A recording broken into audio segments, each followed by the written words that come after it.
Students who tortured substitute teachers, how did that come back to bite you? At my school, substitute teachers got treated like absolute garbage. Students would lie about classroom rules, fake their names, and basically torture anyone who wasn't their regular teacher. So I decided to expose exactly how bad it really was. It started when I saw kids make Ms. Rodriguez, a sweet substitute, cry during chemistry class. They told her the teacher always let them use phones, that homework was optional, and convinced her that lab safety rules didn't apply on Fridays. She believed them because she wanted to be liked. Watching her break down when the real teacher returned was heartbreaking. My older sister had just graduated college with an education degree, so I asked her to help me with a plan.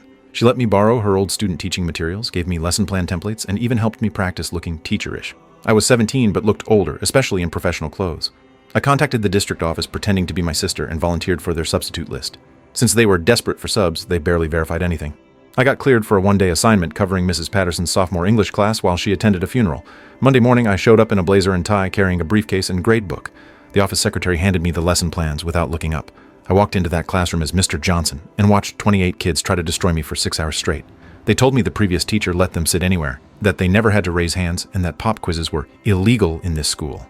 One kid insisted his name was Batman Williams and made me write it on the attendance sheet. Another claimed he had a medical condition requiring him to eat hot Cheetos during lessons. But I documented everything. Hidden voice recorder, discrete photos of the chaos, screenshots of the fake names they gave me. By lunch, they'd convinced me to let them have a free study period, which turned into 30 minutes of them filming TikToks and throwing paper airplanes. The worst part was how they talked about other substitutes. They bragged about making one woman quit teaching forever, laughed about getting another fired for losing control, and shared tips on which lies worked best to manipulate new teachers. When the final bell rang, I stood up and told them I had an announcement.